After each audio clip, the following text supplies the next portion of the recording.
The world seems different from the roof of the world.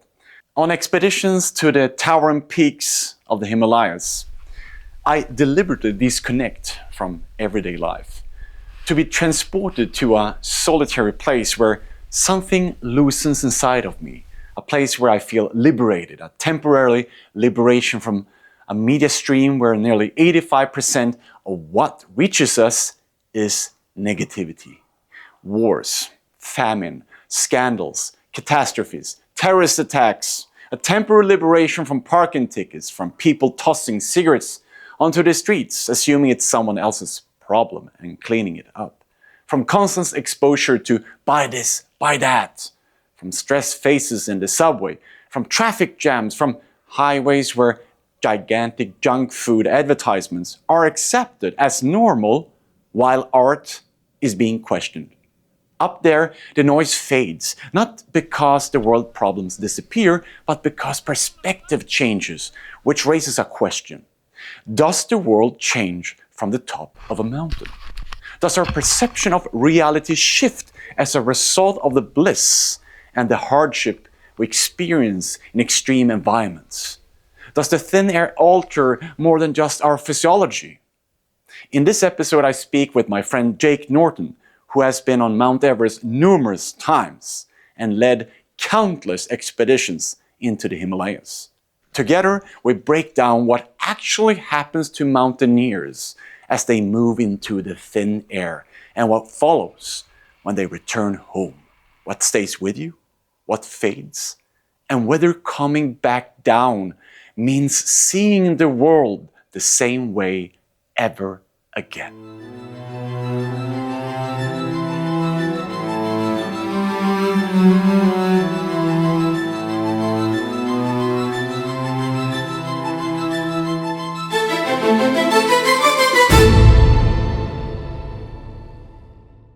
My name is Fredrik Sträng. I'm your host. This series explores adventure, science, philosophy, and the questions that live between them. If you enjoy this kind of content, please subscribe, like, and share. It genuinely helps. Many people argue that life in the mountains is complicated. I believe the opposite. Up there, life is stripped to its essentials. You eat, you climb, you try to sleep. The objective is equally simple, reaching the top and return safely. Preferably with all fingers and toes intact, still friends with your friends, and quietly hungry for the next adventure. An expedition becomes a punctuation mark in an otherwise relentless sentence, a pause from the endless obligation, notifications, and expectations of a demanding society. This is not to say that expeditions are free from stress. They are not. They can be unforgiving. Avalanches, rockfall, crevasses, snowstorms, altitude sickness, dysentery. The thin air itself slowly consumes your muscles, leaving you 10 to 15 kilos lighter when you return home. And yes, death is tragically not a rare companion on these giants. And yet despite all of this, life remains simple. You move up or you move down. You wait for a weather window and you move. This storm arrives and you stay put. There's a strange predictability to it, a clarity that feels almost comforting in an otherwise uncontrollable world. In the mountains, the rules are brutal but honest. The consequences immediate. The signals clear. And perhaps that is why it feels so simple. Not because it's easy, but because nothing is hidden. Who am I? And well, I'm Jake Norton. I've never been one for titles because I feel like titles convey this sense of you're an expert or have perfected the art of X, Y, or Z. But for lack of any other way to describe it, I participate in climbing and photography and filmmaking and speaking and storytelling, sharing, but it's all stemmed from my love of the mountains and being immersed in these spectacular environments and places, and then doing my best to share those with people, be it through guiding, through my images and words and storytelling, and so that's, the mountains have been part and parcel of my life and my identity, and in some ways an addiction for me since I was a little kid. And if there's any sort of healthy addiction, I think the mountains are one for me. What would you be without the mountains? I really feel that without the mountains in my life, my sense of place and my place within the greater context of the world would be missing completely. The mountains give me almost force a sense of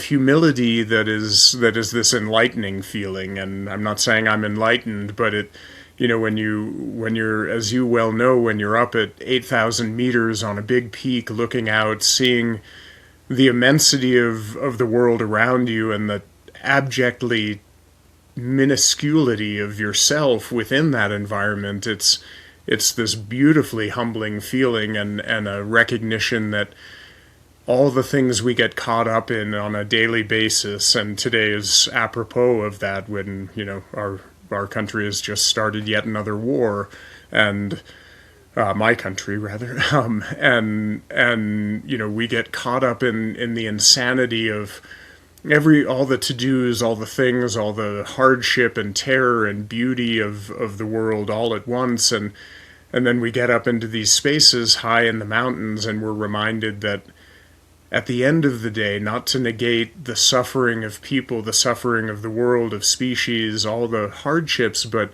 at the end of the day, life will go on. We may not be a part of it, but the universe will go on. Mother Nature will continue.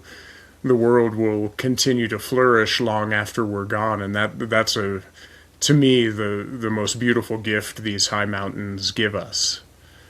And of course, it's an adventure. So naturally, you see the world differently. Adventure ruptures normality. It breaks the routine spell we barely notice we're under. Out there, the world reveals itself as spectacle. You are confronted with the miracle of creation, raw, unapologetic, overwhelming. Landscapes so vast and precise they steal your breath. Around every corner, a moment worth remembering. Beyond every ridge, another backdrop. Awe-inspiring, humbling, and quietly nourishing.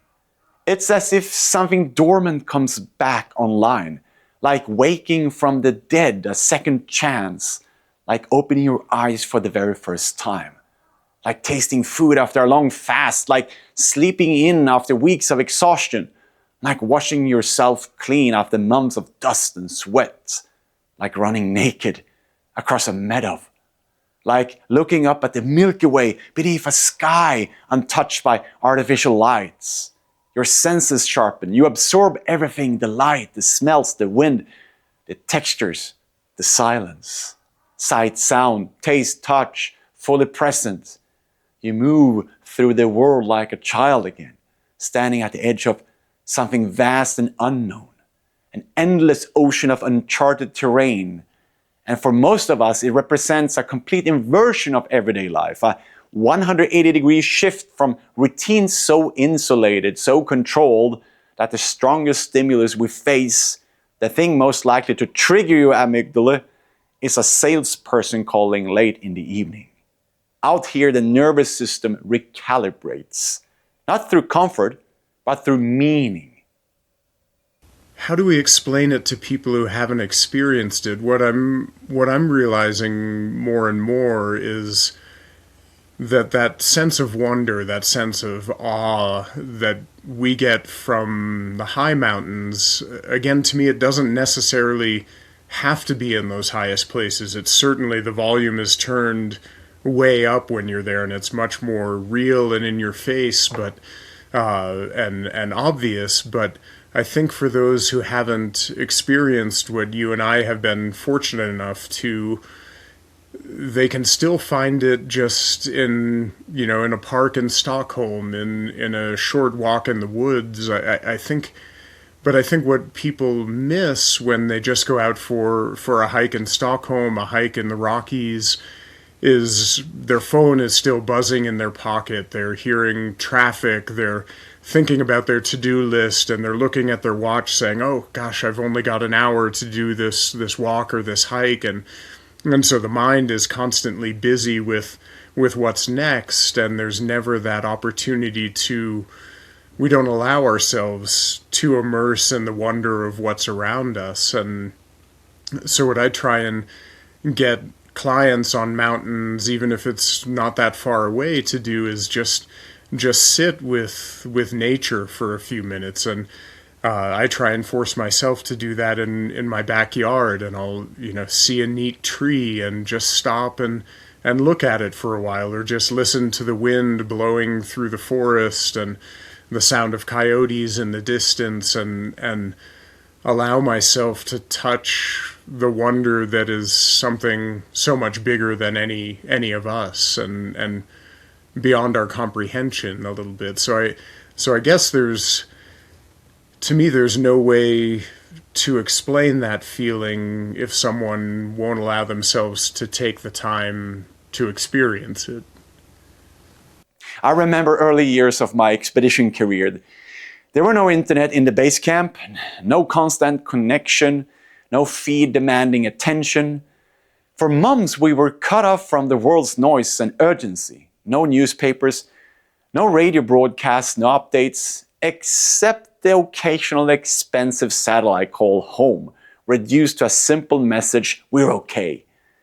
It felt as if we had become castaways, Robinson Crusoe on a mountainous island, focused entirely on survival, logistics, weather, and each other. Largely oblivious to the spectacle unfolding in the rest of the world. Well, until recently, expeditions existed almost independently of the news cycle. And we eventually returned to civilization. The question was always the same: what did we miss? A new political scandal, a football team winning the league, another terrorist attack, the familiar ritual of blame, the left accusing the right accusing the left. Did we miss this discourse? Not for a second. So what was my state of mind when I stepped back down from the mountain, beyond exhaustion, the physical depletion, the feeling of being worn down, beaten, and tired?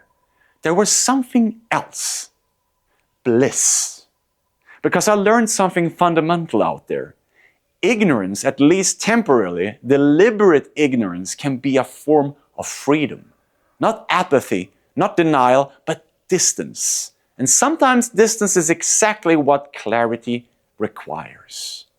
I always go back to what, he's passed now, but a good dear friend of mine, Tom Hornbein, the last words of his book, Everest, the West Ridge, struck me when I first read it 30, 40 years ago when I was 12, because here he and Willie Unsold had just done this remarkable ascent, death-defying, opened up whole new realms of what was possible in the Himalaya. And he wrote, it's amazing, or it's funny how when a dream is realized, there's little left but doubt.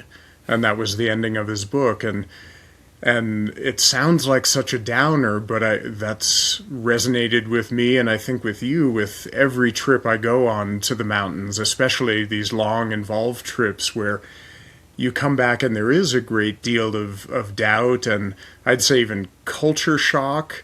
Getting back to the world of abundance, to the world of schedules and trains and, to-dos and bills to pay, and all of this, our kind of manufactured world, when we've been in this spectacular setting where life has become narrowed down to its essentials, like you were saying beautifully.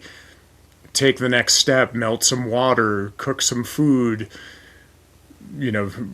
think about the weather, look at the conditions of the route, make decisions that are pretty consequential. They could be injury or not, death or not, and life is down to its fundamentals, and then we come back to the world of just abject chaos and news cycles and Twitter feeds and all this. We're bombarded with everything, and so yeah, like you, I've often, I get back, I'm excited to see my family, there's beauty to it, but I quickly want to go back to the mountains. I want to figure out the next trip and the next next opportunity to immerse in the simplicity of the high mountain world. And again, not to do too many quotes, but I always think of James Ramsey Ullman and his book Age of Mountaineering that he wrote in 1941. He talked about,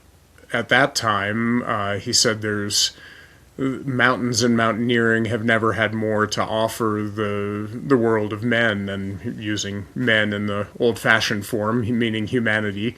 But then he has a beautiful passage explaining what he's talking about, and he said, in the most profound sense, the mountain way is an escape not from, but to reality. And I think of us as a species, the world that we live in now is not the reality that we evolved in, that our brains and bodies were meant to deal with. We're meant to be on a more rudimentary footing, I think, where time is slowed down, decisions have some consequence, life is not about simplicity and comfort and abundance, but about some challenge and some struggle and some real life or death considerations. And so yeah, it's to me, it's very hard to come out of the mountains and reintegrate in especially our modern lives. And there is, I always wonder if that's what a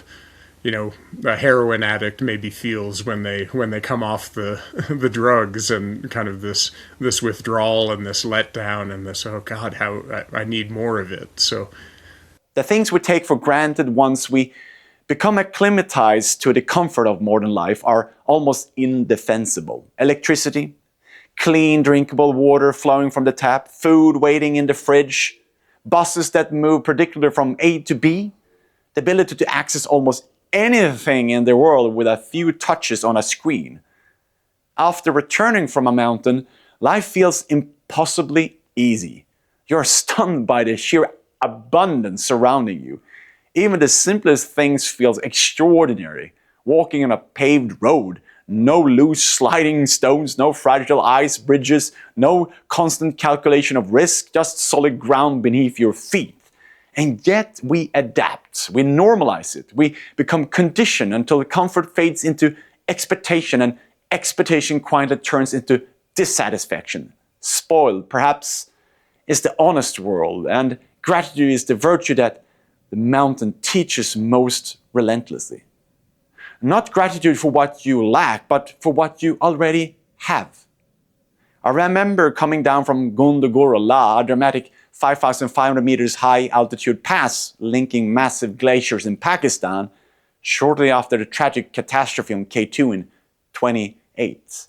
The grief, the anguish, the endless what-ifs that had been tormenting me for weeks. They dissolved, if only for a moment, when I touched grass for the very first time in 2 months.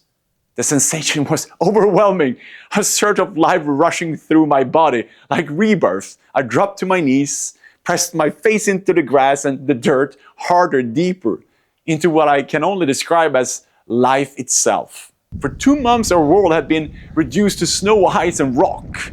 Apart from a few ravens, there was no visible life at all. Reconnecting with the living world, with color, texture, growth, was more powerful than anything I had ever experienced. Almost an out-of-body sensation. I felt an immense gratitude for simply being alive, something most of us only fully appreciate when illness strikes, or when someone close to us leaves this world. Coming down from K2, stepping into a green valley alive with flowers, insects, and yaks felt like entering paradise. Yeah, I think the mountains are an escape to reality. That our lives, especially in the Western world, are these contrived, kind of manufactured, somewhat out of our own control situations where a lot of what we do is dictated by forces beyond us. What we read, what we think about, what we're told.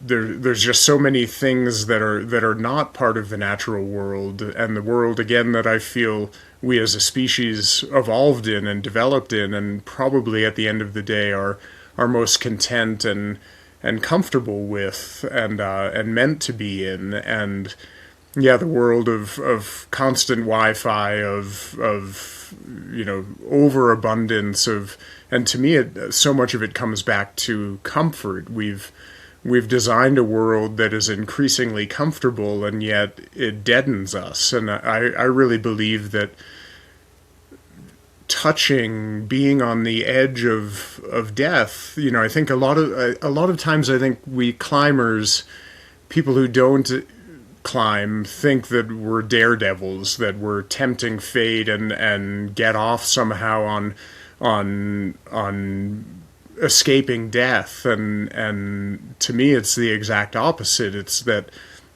we get this true sense of what life means by treading that line and figuring out, okay, how can we push our bodies and our minds that are equal components to success or failure in the high mountains, and tread that line between life and death. And when we get close, and to the point where we're so close that we don't know how things are going to come out in the end, and then we do come back from it in one piece, it makes life all that more meaningful and all that more valuable, because we've seen the darkness, we've seen the closeness and how fragile this one life that we have is. And I really feel that in our Western world lives, we're so removed from the immediacy of death that life becomes somewhat meaningless. And I always think of,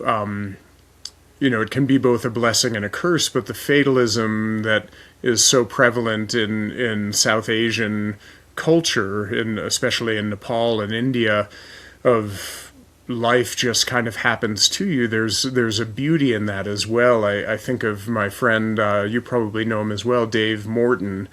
He was in Nepal during the earthquake in 2015, and he went right after it to check on a friend in Tame, and the friend had lost everything. His lodge had collapsed, his house had collapsed, and luckily his family was alive, but he was lamenting to Dave. He's like, Dave, I lost everything. You want some tea? And, it was just this simple, like, okay, life goes on. And whereas in the West, that hardship is so far out of our realm of everyday experience that we wouldn't know how to deal with that. Here's a guy who had lost everything and was just smiling and saying, let's have some tea, life will go on. And I think the mountains really bring us back to that grounding, that reality that we only get one shot at this as far as we know. It's painfully short in the grand scheme of things, and we might as well make the most of every moment we have. Who I would be without the mountains is, of course, impossible to know.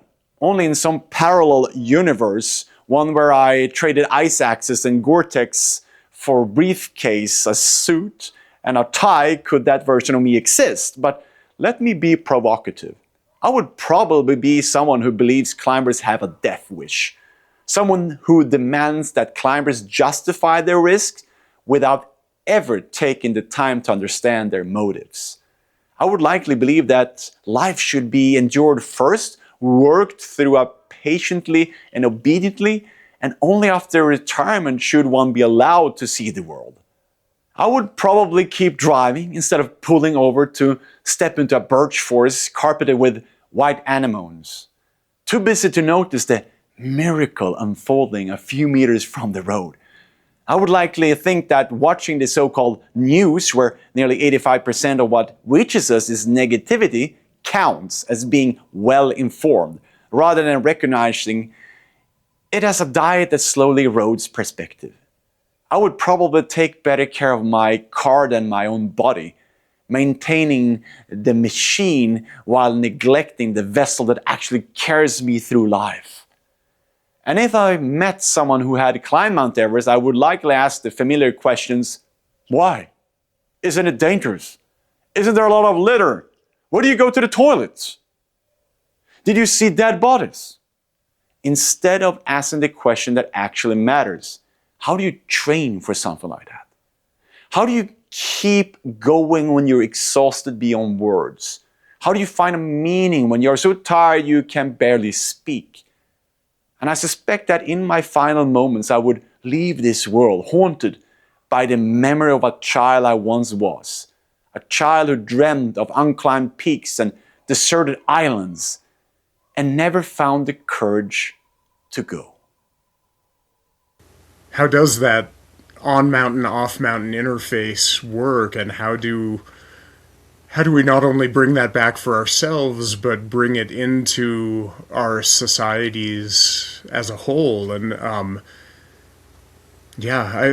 mean, I feel on the one hand, I'm never so free as when I have very little, if that makes sense. And you know, I'm lucky enough. We have a mining claim in the mountains of Colorado, up at about 3,500 meters. Beautiful place. So there's nothing there and everything. I built a little geodesic dome tent and just have a simple wood stove, and I go up there and it's this beautiful catharsis because there's nothing to do and yet everything to do up there, and life slows down, and that's the simplicity that I think I do. Like you said, I think so much of our, especially Western world, really needs, and we've had this tendency over centuries to discount the developing world, and you know, there at times different conceptions of time, and we're so fixated in the West on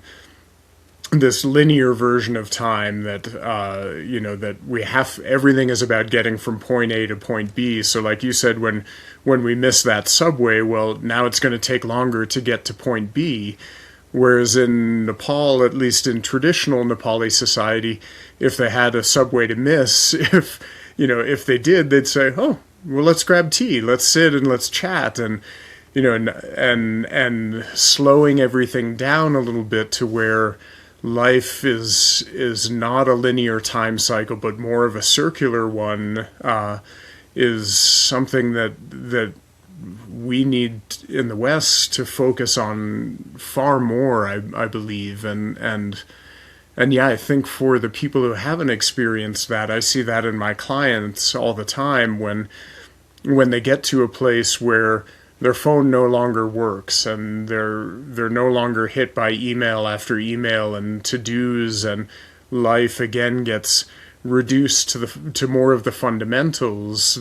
Suddenly their whole demeanor changes and they're more relaxed and they're more able to just sit and tell and listen to stories and sit out at night and watch the stars, even if it's damn cold out. And there's this incredible release that we don't allow ourselves in the West very often. And I think your point about having less to lose, we do in our Western worlds get so caught up in material things that they come to define us.